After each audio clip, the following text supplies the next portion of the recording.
And so I think pride for me now is more about just being out and being visible in my everyday life. And I'm not saying that's something that everyone should do or has the privilege to do necessarily. I do have the privilege and the safety to be an out person in the world. And so that's a big part of how I celebrate pride. And I think, what Bre and I are doing is also a big part of pride for me, creating more safe and affirming spaces for queer folks, educating people.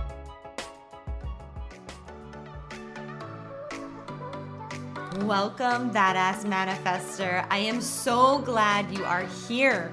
I'm your host and head coach, Ashley Gordon, master mindset and manifestation biz expert, founder of the Quantum Coaching Certification, and multiple six-figure entrepreneur obsessed with empowering you to create quantum leaps in your energy, your life, and your business. This is the show to help you make magic your everyday normal, where the ripple effect is real and the guest experts are world class. My mission is to power your conscious and subconscious mind with manifestation teachings, business tools, and coaching techniques to put your potential into action. Consider this your weekly up level. Are you ready for quantum transformation? Let's do this. I'm so excited you both are here. I'm so excited to be here. I love when we can come together and just hang out, the three of us. It's good crew. Me too. Yeah. So welcome, Bre, welcome, Jenna, to the Pridecast. This is not a podcast. This is a Pridecast. Yeah. Yes. It's Pride Month. First inaugural Pridecast. I love it. Oh, It's so good. yes. It's so good. So for those people who are listening who, just heard who you are, what you both do, obviously you lead trainings inside of QCA and beyond. But for someone who maybe doesn't really understand what Pride is and why it's has a whole month dedicated to it and why everyone's putting rainbow flags up and, all the things and why we're doing this, like, can you just explain high level what Pride is all about? Yeah, I will say that if you are just looking around and seeing all the logos with rainbow flags behind them, you might think that Pride is like a holiday where people sell stuff. It's like where we sell more rainbow flags and we sell more, merch and things like that. And that is part of what happens. And it is part of,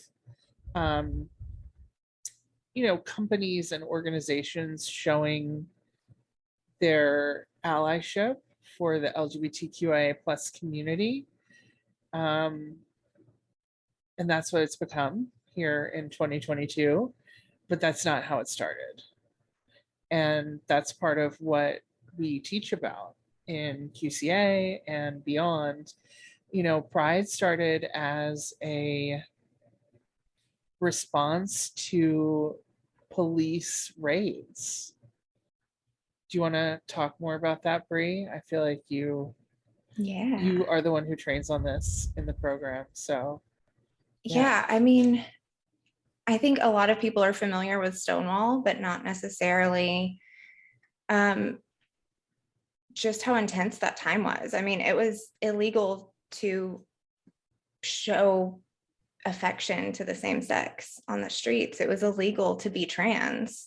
And so gay bars were having to function without alcohol licenses a lot of the time and appear as different businesses, and they were being raided all the time, and these were violent raids a lot of the time. Pride started as a riot, and we have to remember that. And Jenna had said something earlier about balancing our pride with our outrage, and I think that's that's the balance that we're all still trying to find, because we do get to walk on the street and it's so easy to get caught up in like, there's rainbows everywhere and this feels so good. And there's still a lot of work to be done. Yeah. Yeah, it comes across like, to someone who doesn't know, it comes across as like peace, love, happiness, equality. Like, yes, we're making moves in the world, like we're moving forward. And I think that it's important to know like the origin of where it came from. And I do think that I personally have never been to Pride, but one of my best friends goes every year. Shout out Val. And she's even said to me, like, some of the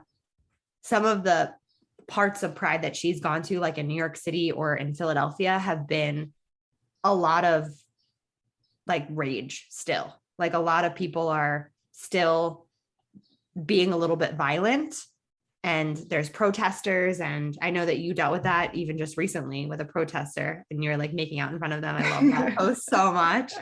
Yes. Yeah. It is. And it's interesting because this year we've seen a lot more of hate in our day-to-day lives, I think, with legislation and so much happening in our world. Interestingly, there were fewer protesters and they were kind of spread out. They weren't so much in a group like we would normally see at Pride. But we have to remember, like, there is still outrage, and there needs to be. Yes. Can you speak to that a little bit more? Yeah. So the protester that you saw us in front of was on a mic telling everyone that passed that we were going to hell. And that's very common for Pride.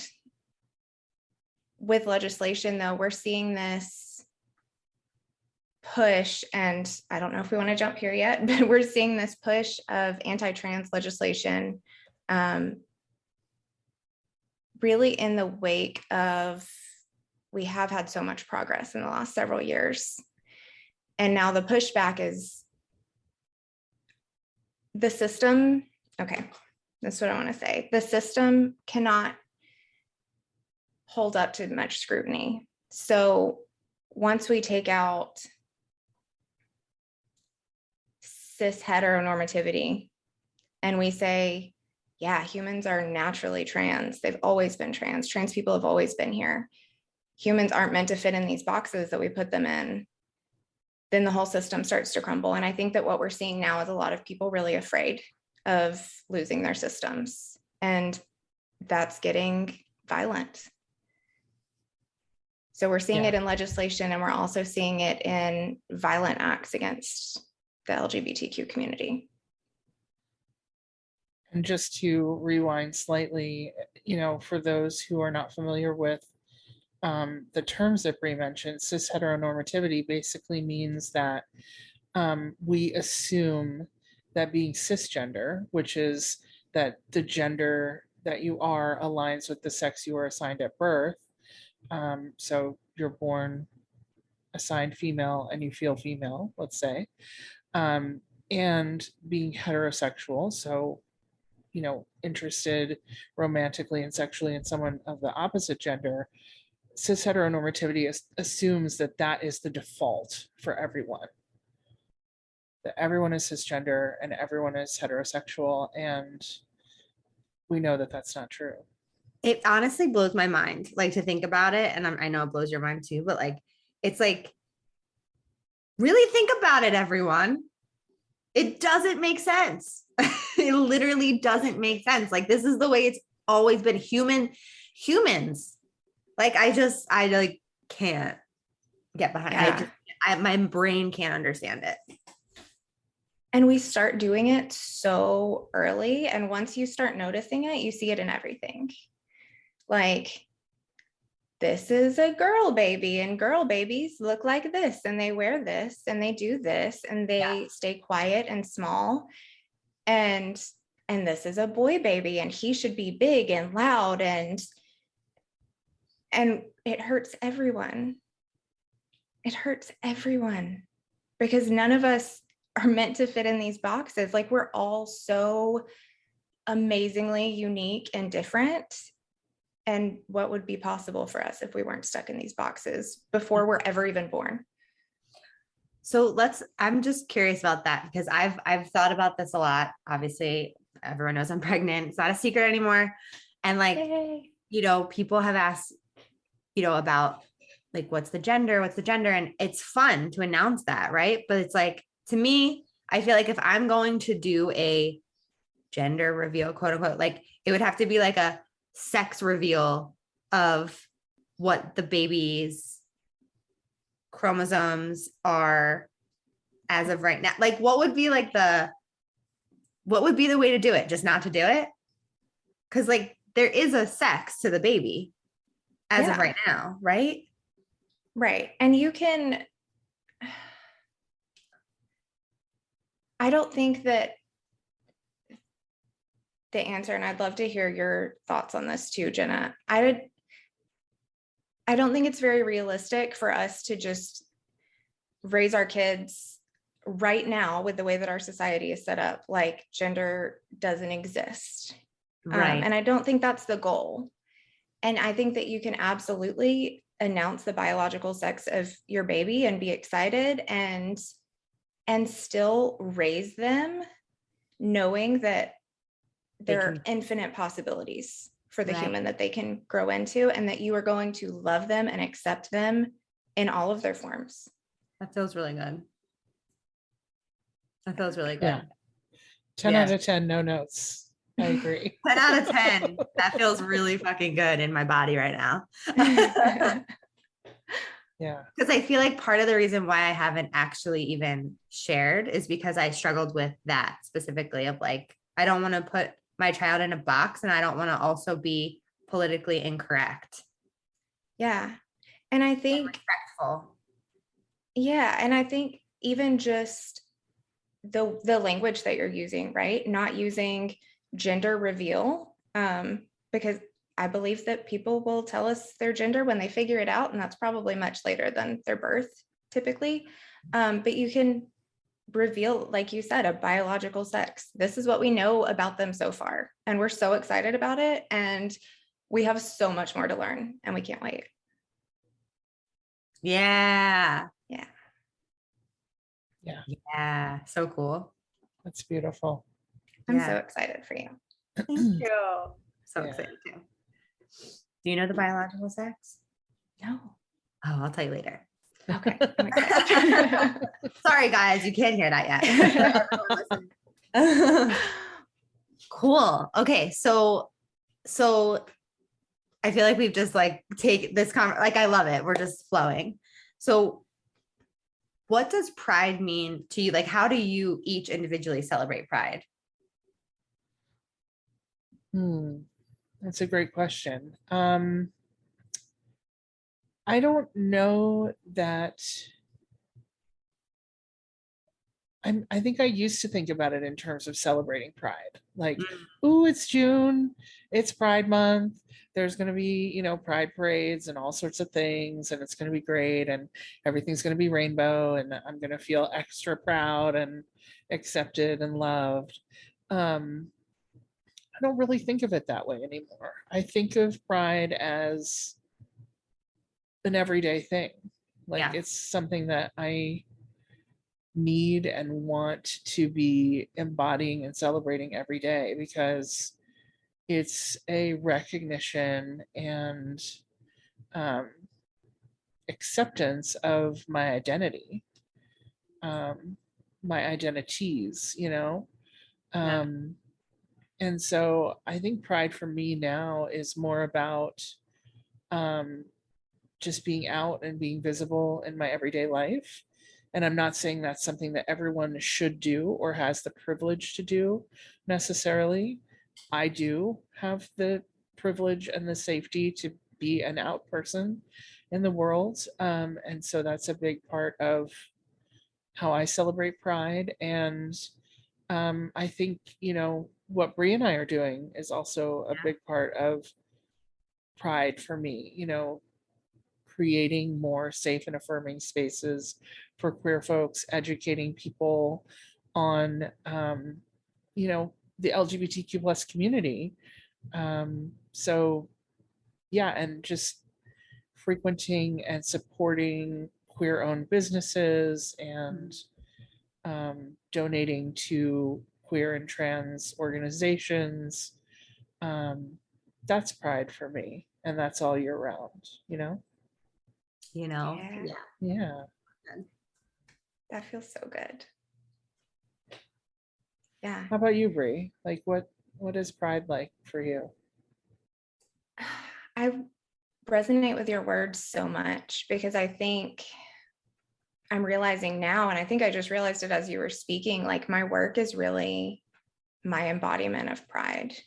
Like the work that I do one-on-one with clients to deal with trauma, that really started as like, I want to help my community with the trauma that has been inflicted on a lot of people. And then it grew, right, with Allyship in Action. It was like, I want to stop trauma before it happens. I want to educate people so that they're better allies, so that this isn't perpetuated anymore. I don't want to see it anymore. So I think that's really, it is every day. It's in my work. It's also, and I guess this is where the outrage comes in a little bit for me. It's the moments where I get to question people's boxes. And I get to challenge that. Like the making out in front of the protesters, like that was an extreme moment of my outrage. But in the everyday of just being out and really, I don't know, challenging any box that somebody tries to put me in, but especially when it comes to gender or sexuality. I get a lot of opportunities to do that because I'm very femme presenting. So I am assumed straight and cis constantly. And that used to be really uncomfortable. And now it's like an opportunity every time to open somebody's eyes. Surprise, bitches. Yes. Yeah. It's so such a beautiful point. I feel like both of you kind of present in that way. Like, I feel like it's, and that's a kind of a good thing. It's like really breaking the stigma of what a gay or lesbian person looks like, right? Like, or should be like, or whatever. And I feel like for me, pride has really been about, like, my entire life, I've had gay and lesbian friends, like my entire life. And I think it's important for me to constantly be educating myself. But not only that, I feel like it's really expanded in, now having a business and educating the community on what pride is and what being an ally is, and what being a safe space is and what it's not. And educating our students in QCA who are also starting businesses or also have businesses, and like the ripple effect of that. I feel like for me, that's been a really just like expansive, and like having Jenna on the team and being with you, Bre, like in QCA, having you in QCA and having you guys create the training that you did, like, and what it's rippled into, like all of that. I feel very connected to, as far as just what pride means to me, is like really expanding the ripple of awareness and educating the people in my communities and the people that I work with and touch. It's and for huge. myself. Yeah. It's cool. Yeah. And I mean, I can see so many seemingly small shifts that we've made within QCA, within, Quantum Coach Co., that have had huge effects. Even just as simple as asking people's pronouns as a part of the onboarding process, making sure that all of our student facing communication isn't necessarily gendered, isn't necessarily assuming someone's gender, but allowing them to tell us. Even in the Yeah. manual, we've changed things in the manual of things that said she, he, to they, she, he, they, you know, just simple tweaks. And then even like just me listening, like we had marketing that wasn't aligning. At one point we had something in marketing that was like coaches in the closet. And like Jen and I had talked about it before we put it out there. I'm like, how does this feel for you? Like, you know what I mean? Like, Yeah. does it feel, you know, does it feel wrong? Does it like, what does it feel like? And I think you were fine with it. Yeah, I was. And then we got a message that was like, you're not a safe space. Like, you know, you're like, it was a whole long thing. And initially I was really upset about it because I was like, yes, we are. Like, I was like, you know, their age came out. And then I was like, no, take a step back, like really listen to what this person is saying. And we changed it all. Yeah. And yeah, I'm really glad that we did because it flows so much better. Like coach, yeah, we don't have to say coaches in the closet because it's like the person was saying that it was insinuating something different, like that coming out as a coach is just as hard as coming out to your family. Yeah. And that really like made sense to me. You know? Right. Yeah.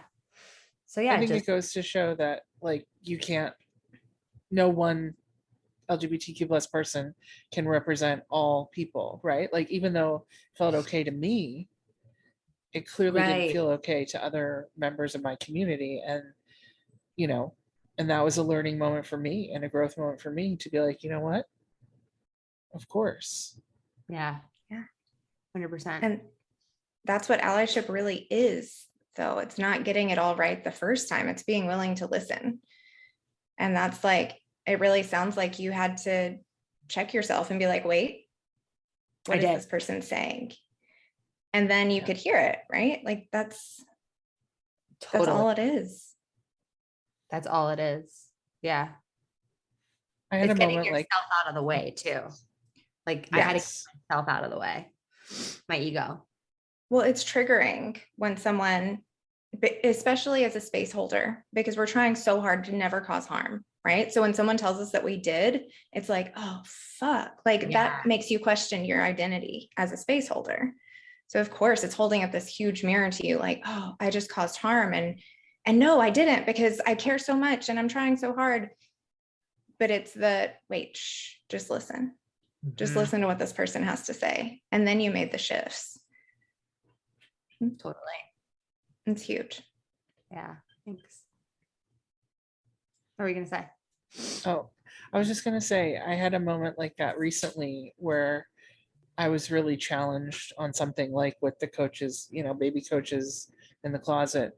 I read an article and the author was non-binary and they were describing their response to women with an X and like who is women with an X really for, and like it's not for non-binary people, it's not for trans people, like who is it for? Is it just for like cis het women who want to seem inclusive? And I really had to sit with that because I use women with an X. And for me, as a person who's gender non-conforming, like, and my pronouns are she, they, like it to me feels like something that recognizes the non-she-ness of me while also recognizing the she-ness of me. But it was a real wake-up call for me to be like, oh, shit, how is this affecting other people in my community? And again, even though it feels really good and right for me, maybe it feels really bad for some other people in my community.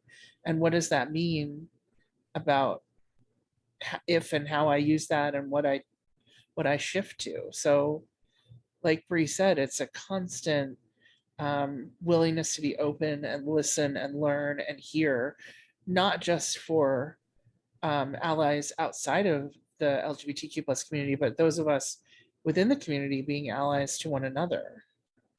Absolutely. So good. So what are you going to do? I think I'm going to take out women with an X.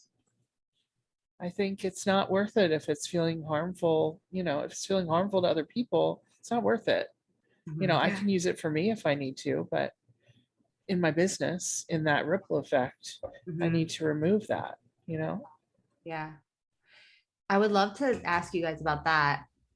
See, you guys, every time I'm listening, I hear myself say it. I would love to ask you both about that. Like for people that are listening that are thinking, I need to change everything in my business now, or like I need to make these, tweaks or how can I, where do I start? Would you mind touching on that a bit of like, number one, I think it's obvious why it's important, but maybe not to everyone. Why is it important? And then what are some small ways that they can assess where they can tweak their allyship inclusivity markers? Yeah. I would like to start with a statistic to just back up why it's important. This one has stuck with me. So it was actually a study on LGBTQ plus youth that was done by the Trevor Project in 2020 that said youth with just one affirming space attempted suicide at half the rate of youth who did not. Just one. Didn't have to be home, didn't have to be school. Just one place where they were safe. And I think that's what sticks with me. And that's why it's so worth continuing to educate yourself and do the work. Because what if you are that one space? What if someone that you teach is the one space? Whoa. Mic drop. Yeah. Yeah. And one thing that Bre and I often talk about is that the changes that we, might suggest for people who are looking to step into greater allyship are actually such low risk changes, because the people who are attuned to the language and other shifts are the people who need to hear it. Mm-hmm. Are the queer and trans folks, are the non-binary folks, are the gender non-conforming folks who really are paying attention. And then the people who aren't necessarily looking for those markers don't even notice. Mm-hmm. I just want to make a piggyback on that. I recorded a podcast over a year ago, if not longer, with someone, and she was talking a lot about masculine and feminine energy, and she was talking a lot about relationships, and she only was specifically talking about a male-female relationship. And it really didn't cross my awareness when we were having the conversation, but I did see a rating, like a review left on the podcast, and they were like, you had such an opportunity there to talk about same-sex relationships and you just missed it. You missed the mark. And like, it really like got me thinking. And I feel like that's to your point, like the people that are looking for that safe space are really hearing for it. Like they're really listening for it. And people that are not, they didn't think, they never thought about that at all. Like it never crossed their mind. Yeah. Yeah. And even beyond looking at other gender pairings, like not necessarily like a male female gender pairing, but like looking at other kinds of relationships. Right. Not the default relationship is not a male female couple. The default relationship is not even a couple. There's lots of other constellations of relationships. And for the people who are out there who are in a non-couple relationship, if you open up from couple language to relationship language, they're going to feel so seen. And all the couples out there aren't even going to notice that you're not calling them a couple. So true. So brilliant. Yeah. I love that you use the word constellation. That just like really made sense there. Yeah. Yeah. Yeah. So Bre, what do you think are the top shifts that people can start with if they're like, oh shit, I need to change my entire business? Like, Where is the most important place to start? I just thought of one that I just want to say first, even though you might say it, but I feel like someone who is straight, who runs a business, right? Who is cisgendered, I feel like for me, it was important to figure out what is my intention in wanting to do that. Yeah. Go for it. Absolutely. I'm going to preempt Bre one more time. I'm so sorry. And in light of that, like, if your intention is, I want more customers or clients, that's an okay intention. But if it's only that you want more customers and clients, and it's not about creating a safe and affirming space for those customers and clients, like, then slow your roll, because you need to be able to properly support and serve the clients that you're calling in. So if you're only calling in clients for their dollars and not for the totality of who they are, then you might want to hold off. Or if you're only calling them in because you want to seem like you're a safe space, but you're not actually a safe space, or you think it's the right thing to do because everybody else is doing it, you got to check your intentions. Yeah, absolutely. Yeah. From that point, I would say the first step is the inner work. So it is getting clear on your intention in all of this. And then it's also to check your biases and just look at what you were taught was the default way to be a human and start questioning that. So just because I live this way, does that actually mean that that's the right way? And how am I communicating that in my marketing and how I interact with clients? Right? It's the subtle messaging. And the reason that people notice it, who need to see it, is because we are so used to having to check. Like, we are hyper vigilant for a reason. And it's not just because we're checking people to see if they're politically correct. It's checking to see if we're safe there. And I think that is, it's not a uniquely queer experience. I think that there are a lot of marginalized communities who do the same thing, but you walk into a room and you look around like, who are my people here? And so really starting with that inner work, that will show through. If you do make mistakes in your marketing later, you get back to your intention. Because it wasn't just about being politically correct, and it wasn't just about making money. Your intention was to actually create safe space and hold it for these people. I love that. Safe space and hold it. Yeah. That's beautifully said. Yeah. And I think,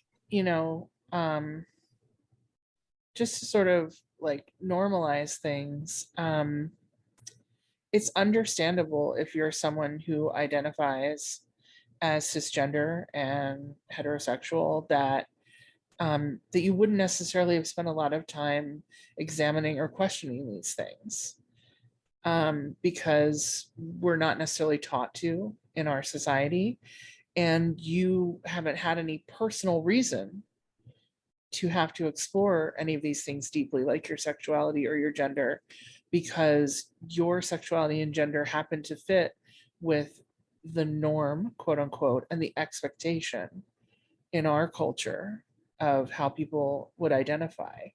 And so, like, I just want to invite, like, this is not about saying, like, why haven't you done this work? Or like, what's wrong with you that you're not thinking about these things? You haven't been asked to. And those of us who don't identify as cisgender, don't identify as heterosexual, we're on the LGBTQ plus spectrum, we've had to do this because we don't fit in those boxes. And so we had to figure it out for ourselves. Yeah. And I just want to say, like, even if you haven't been asked to, you're probably listening to this because you have a desire to want to. right? And, you know, I think that that's a huge shift that kind of is happening and needs to happen, is like, why do we have to wait to be asked, whether it's in our businesses or in our daily life or with the people in our life? Instead, like, how can we kind of ask ourselves, like, and naturally ask ourselves, like, wouldn't that be cool if that just becomes like a natural question that we lean towards and inquire about? Yeah, that everyone gets to explore their gender and their sexuality and all of the ways that they identify, because that's part of Human being nature. human. Yeah. Yeah. Totally. Totally. Yeah. Yeah, I think realizing that you are not the problem, like wherever you are right now on your journey to allyship, I don't imagine that there are a lot of people listening to this podcast that are just full of hate, right? I just don't see that. Not in this space. No, not here. You're not the problem. Society is the problem. And it is your responsibility to question the boxes now that you know. Mm-hmm. Mm-hmm. Yeah, we're officially asking you now. Yes. Yes. This is the request being made. I love that. I love that we got to, like, right here. It's like, this is the request being made. You want to be a safer space. You want to be an ally. Like, start asking yourself, what are my biases? What are these boxes that I'm putting myself in and putting others in, putting my children in, putting my clients in? Expand it out. Start with you and expand it outward.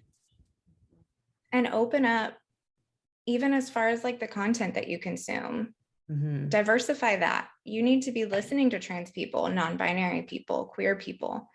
You need to hear those voices, because how could you possibly know what their experience is? You can't. How could you possibly know what would help them? You can't unless you're listening. Yeah. If the only people that you interact with are living and looking and talking and working just like you, of course, that's who you're marketing to. And that's the only type of person that you can hold space for, because that's all that you're around, you know? Mm-hmm. Mm-hmm. I just thought of something, but it just went away. It happens a lot lately. Wait, it'll come back. Ugh, I hate when that happens. It's the worst. Yeah, I know. And it really just flies out of my head. It's like, it's fun. It's really fun. Yeah, this is so good. I hope that you're listening and it's just getting you thinking. You know, if it at the bare minimum, if we can just get you thinking. Oh, I remember now. It's kind of like anything you want to learn, right? Anything you want to learn. If you're like, oh, I really need to work on my money mindset, right? Oh, I really need to work on my bias mindset. Like, I really need to work on like these different segments of our identity and who we are, and things that you want to feel blocked around that you don't want to feel blocked around anymore, right? You'll buy a course for that, or you'll hire a coach for that. This is no different, which is why Bre and Jenna have created Allyship in Action. It's a training company to educate you and train you on how to really up level in this area, and really just educate yourself and just know better, know more, listen more, and like tools for that, you know? So I think it's fucking cool. It is cool. It is probably one of the coolest things I've been a part of. It's very exciting. I've learned so much just by, I mean, my own education about myself and others has just exponentially increased as a part of this. And I know that you definitely don't have to go as deep as Bre and I have gone in our own personal journeys to make huge changes and huge differences. Like, this isn't going to require your sole focus of your life, but even donating like a part of your intention to this is going to make Yeah. huge changes for you and the people that you interact with, whether in your business or your personal life. Yeah. Yeah. I have a quick little story. Yeah. And this is kind of like a way that it showed up for me recently, was just being so educated and learning from Bre and Jenna and doing my own research and talking with my own friends. Like, I can now be in a space. Okay, I'll just tell you the story. So I have a neighbor who came over to, like, we're doing our kitchen. So he was just popping in and looking at our kitchen, and he was just sharing about his daughter.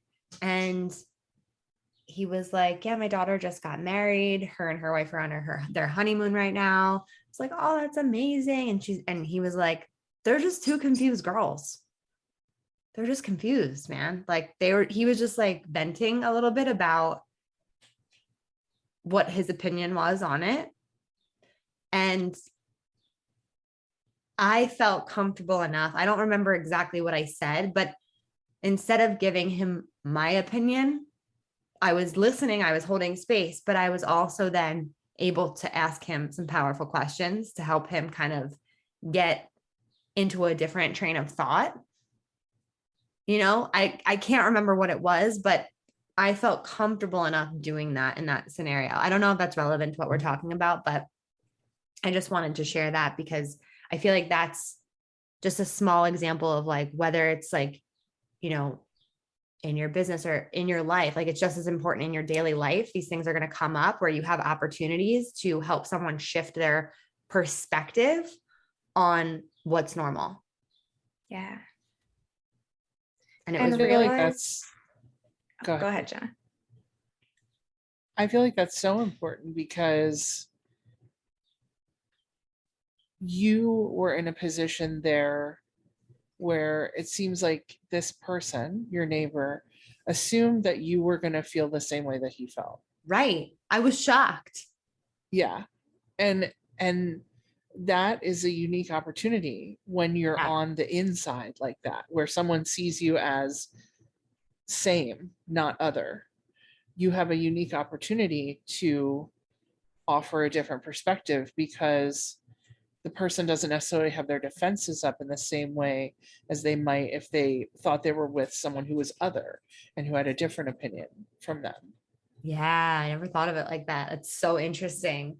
Yeah. I personally can't stand when people assume that you have the same view as them or you have the same political views as them. Like, it's so funny to me when people just, you know what happens when you assume. Yes. Yeah. What were you Yeah. going to say, Brie? Yeah, I think that's the allies in my life. I think that's really what I ask of them, is to be an ally when I'm not in the room too. Right. And it's so easy, right? It would be so easy for you to just go along with him and be like, oh yeah. And that's less uncomfortable. That's what we're kind of conditioned to do in social norms, is just kind of nod your head. And even if you don't agree, you know, don't cause a scene. Don't shake somebody up or make them uncomfortable. And I think that's my biggest request for the allies who are directly in my life and the ones who aren't. Be an ally when we're not in the room, because that's when the real work can be done. That is so powerful. I'm not gonna lie, I kind of wanted to slap him a little bit, but I refrained myself. My first reaction when you were sharing that story was like, wow, you have to be really confused to accidentally get married to somebody that you're not. Yeah, really. Yeah, just two confused girls. Super Real confused. Yeah, super confused. Let me just spend all that time and money on a wedding and honeymoon and living together. Like, that's an epic level of confusion. Sounds pretty clear to me. Sounds pretty clear. Completely disoriented. Yeah.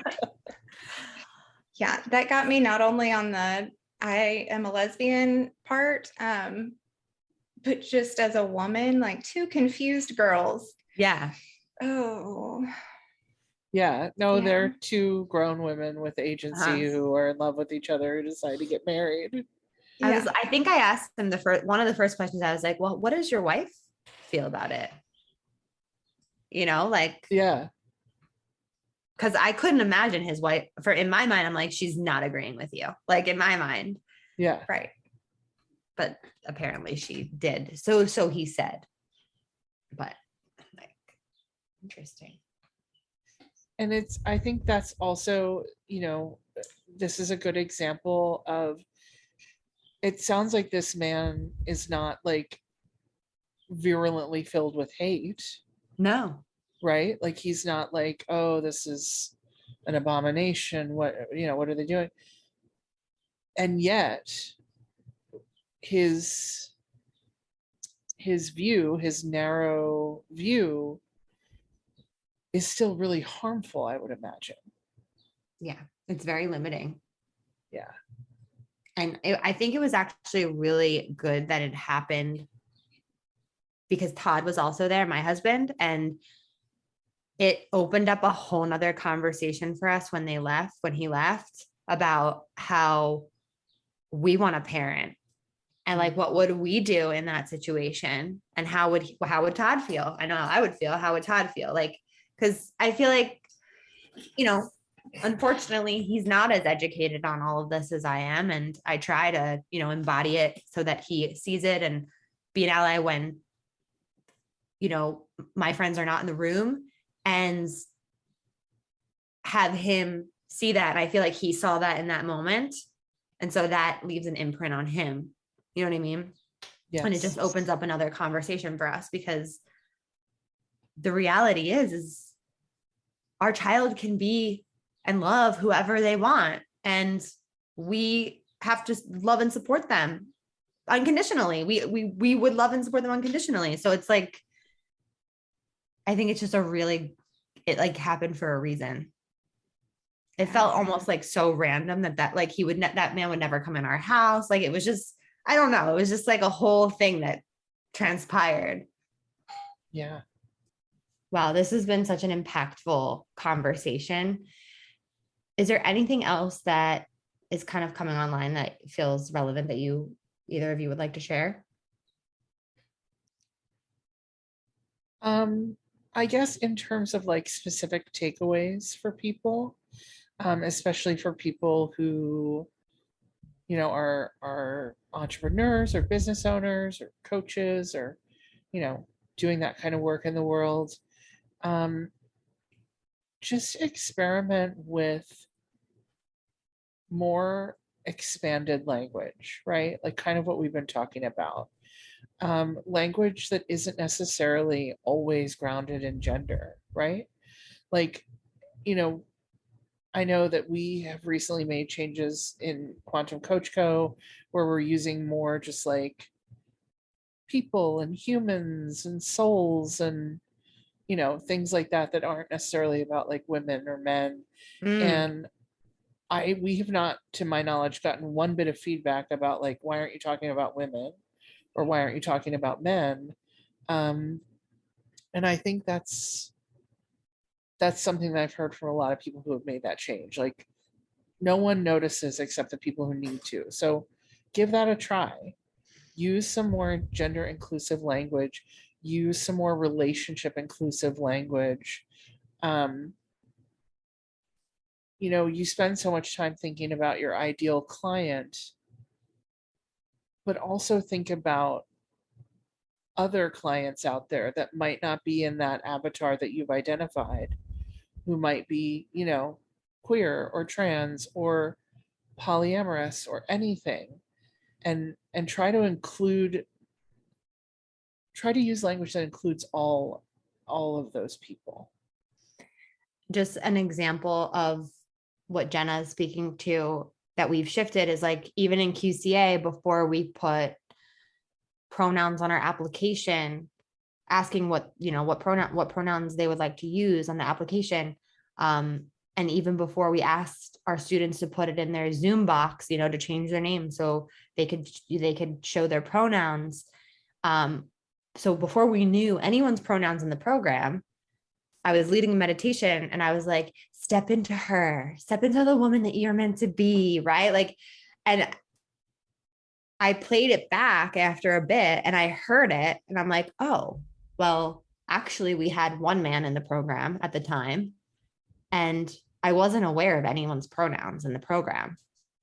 So our ideal client, quote, is not just a woman, it's a coach. And you could be whoever you want to be as a coach, right? So that was just my awareness of, as an example of a specific example of what Jenna was saying. Yeah. Yeah. And just to reiterate, like, you don't have to be perfect in this. Right. Be willing to show up imperfectly. When we started Allyship in Action, I actually haven't talked to you about this, Jenna, and I don't know if you had a similar experience. I had some major fear that I had to really look at, of like, who am I to teach allyship, right? Like, how could I possibly speak for my community, and how can I possibly hold this space? And I really had to be willing to mess up. That's kind of where I landed, is I can't possibly speak for everyone. I can commit to educating myself until the day that I die, and I am committed to that. I will always be listening to people and always educating myself and doing better with everything that I learn. And I'm going to fuck up. You're probably going to fuck up at some point. Yeah, I fucked up with Women with an X. Me too. And I learned better. Yeah. Yeah. I fuck up all the time. It's fine. We're still here.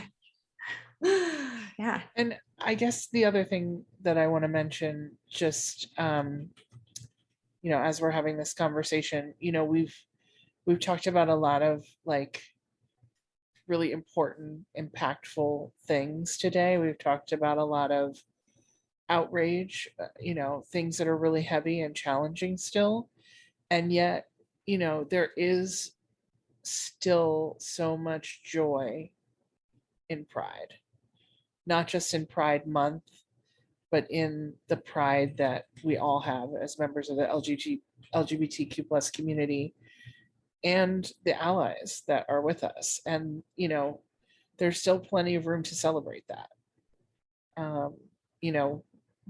The Pride collection that we've been working on lately, as a collaboration between Allyship in Action and the Quantum Coach Co, has brought so much joy to my life, just to be a part of the process of creating these messages to celebrate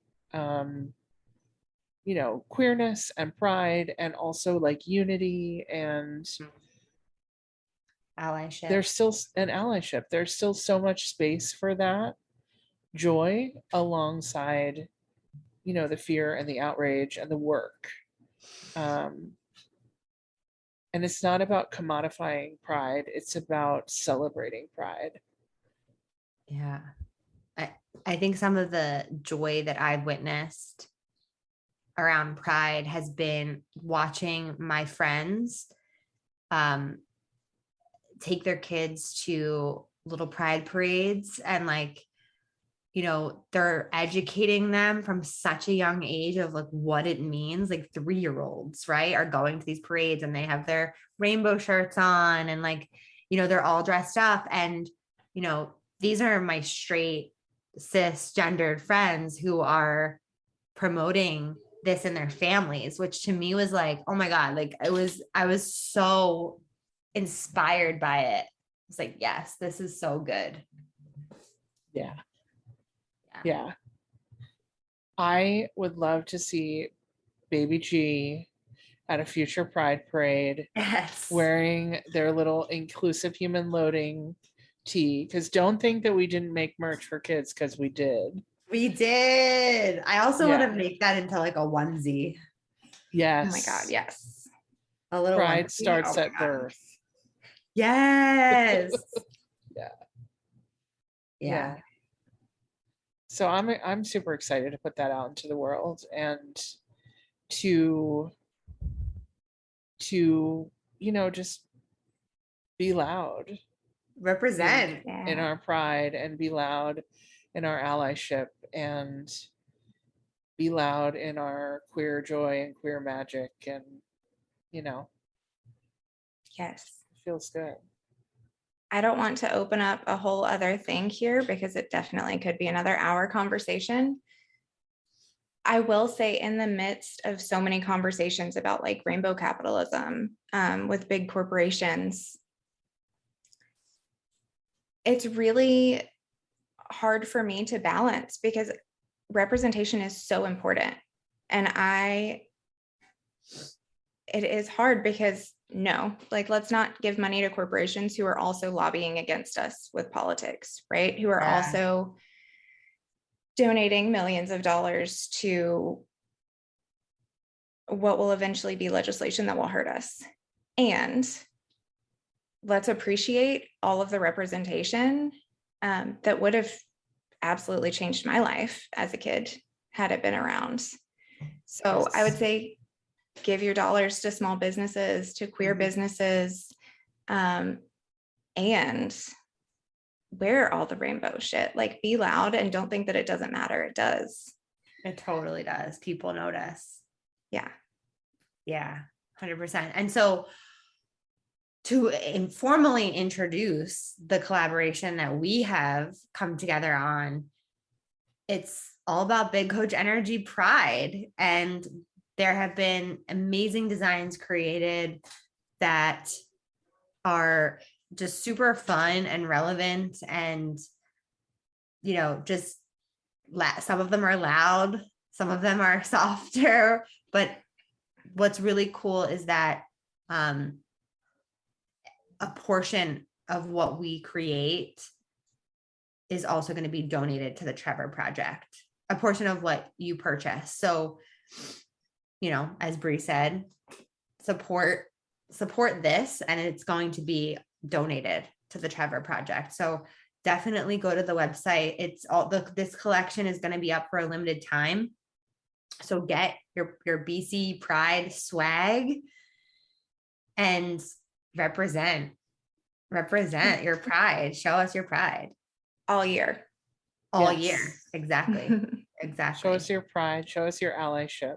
Yeah. All year. Yeah. So Allyship in Action and the Quantum Coach Co. have come together to, just really help promote what we all believe in. And I'm super, super excited about it. I could not be happier with how it turned out. It's amazing. So good. It's so good. And we just want to give a shout out to Tessa, who designed all of the swag, put all of it into the shop. She really tweaked the ideas, and we really just went back and forth with her, and she was so cool about it and just so creative in her abilities to, just bring this to life. Yes. Yeah. Team effort. I definitely, Tessa did a beautiful, amazing work. And I also want to just recognize that we were really intentional in everything we chose for this collection. And maybe we fucked up something up, right? Like, let us know. But we were intentional in every flag we chose. Mm-hmm. We were intentional in the pronouns being represented. We were intentional in having gender inclusive clothing. We were intentional in having size inclusive clothing, like things that everyone can wear and be proud of. And I just want to recognize that was really important part of our process, is not just to be like, oh, let's make some pretty rainbow designs and like put them on some clothes, but like, let's think about every single flag. Let's think about all the pronouns. Let's think about everybody being represented, sizes, and, the cuts of the clothes. Like, yeah. It was a labor of love. Absolutely. And not just thinking about the person wearing it, even thinking about everyone that they may come in contact with. Yeah. Yes. Right. Whether there's a message on the front of the shirt or on the back of the shirt, just subliminal messages, things that are more in your face. Yeah. Yeah. So good. So good. So check it out. So the Trevor Project provides crisis support services for LGBTQ plus youth in need. So they have a crisis hotline, but they also do a ton of outreach and education for queer youth. Awesome. And 10% of whatever you purchase as part of this collection will be donated to the Trevor Project. Yeah. And they do awesome research every year. They put out a report about queer and trans youth, which is where Bre was sharing that statistic from. Yes. They do incredible research. So for anyone listening right now that is like, oh my gosh, I have to have Bre and Jenna in my program. I have to have them teach inside of my container. It really doesn't matter what kind of program you have. Having this training that they offer as a bonus is going to add so much, not just value to your container, but so much education to your students. And the ripple effect of that is so massive. So can you just explain a little bit about how Allyship in Action works, and then how people can reach out to you to book you for their courses or programs or any way that they want to use you for their corporations or businesses? Yeah.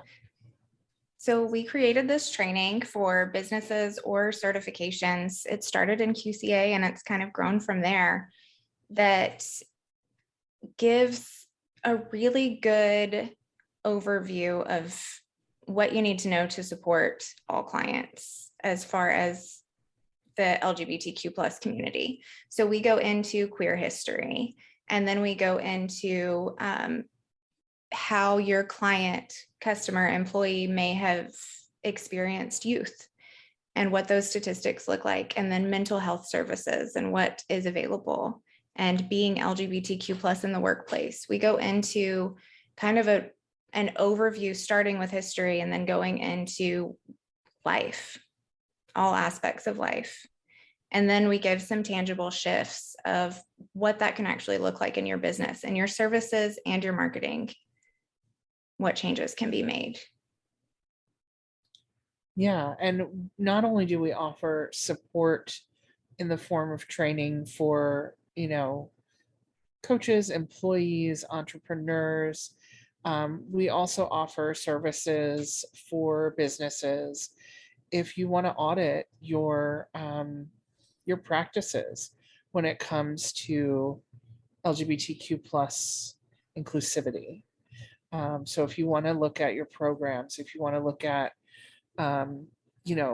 your copy across your website, your social media, all the things, if you really want to do a deep dive in inclusivity for LGBTQ plus folks, that is also a support that we offer on a customized basis. Yeah, I can't recommend it more to bring them in any way that you can. It's definitely made such a huge impact inside of QCA. The students have loved it, literally been raving about your trainings and just how impactful they are. It has been for them and for me. So can't recommend enough. Where can they reach out to you? So go ahead. We do have a webpage. If you go to prideandjoyco.com/allyship in action. And then we are also on Instagram at Proactive Ally. And what's our email, Bre? You can email us at proactiveally@prideandjoyco.com. Yeah, definitely email. And you guys, would you hop on a call with people and see, answer questions and all the things? Yes, so they can actually book a call on our website. If none of those times work for you, email us and we can work something else out. But we'll definitely jump on a call, and whether it's booking a training or, as Jenna was saying, booking some consulting services to just tell us what you need and we'll look over it with you. That's also an option. Amazing. Thank you both so much for being here, for sharing, for having this conversation, and for all of you listening. thank you for listening to this conversation and being part of it. And we would love to know what your biggest takeaway has been from this episode.